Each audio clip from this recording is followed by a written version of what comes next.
poor in spirit, for theirs is the kingdom of heaven. Does anybody know what it means to be poor in spirit? Does that mean that you don't have any money? Not necessarily. Poor in spirit, what do poor people do? Do they get help from others? Yes. They don't have much food, so they have to get others to feed them, right?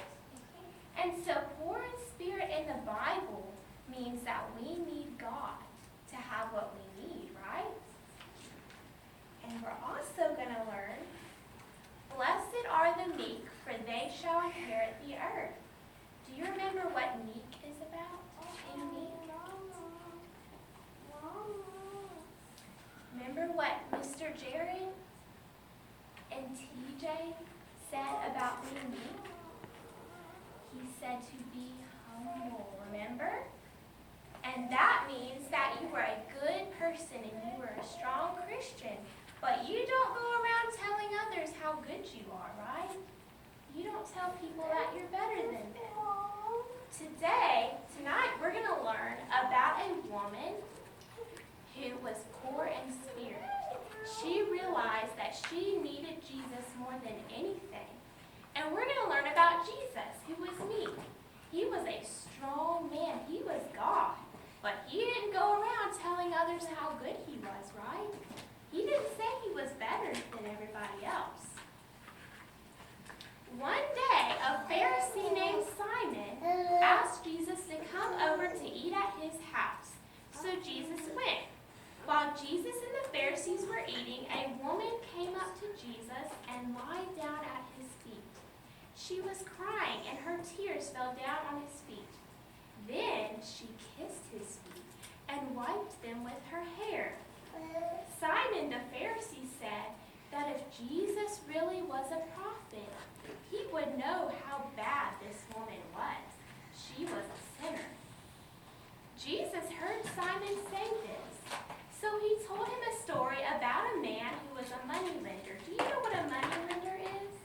It's a man who lets others borrow his money. And so he gave money to two men, and they were called debtors. And one man, he owed 500 denarii. Denarii was a type of money in Jesus' day. And the other debtor owed 50 denarii. Jesus asked Simon, well, first, these men had borrowed money, so they had to pay it back, right? But they didn't have any money left. And so the moneylender said that it was okay and that he would forgive them of their debt and he would not make them pay it back. And so Jesus asked Simon, which man would love the moneylender more? Do you know? The man who owed the more money, right? Because one man owed 500 denarii and the other owed 50. So the one who had the most debt would be the one who loved the most, right? Because he was forgiven. Jesus asked Simon that question, and Simon said, the man who owed the most money would be the one who loved more. And Jesus said, that's right, Simon. And so Jesus said, Simon, you asked me over to your house for dinner, and so I came. But did you wash my feet? No, the woman washed my feet. Did you cry? No, the woman cried. And she wiped her hair she wiped my feet with her hair. And then he said, Simon, did you put oil on my feet? No, the lady did. She used ointment.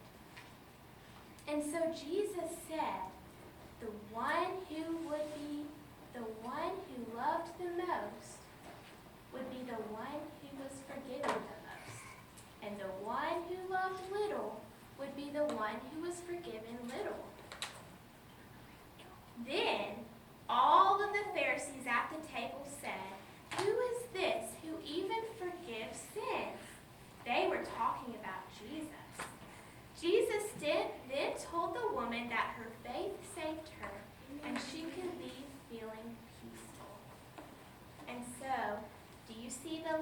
washing Jesus' feet?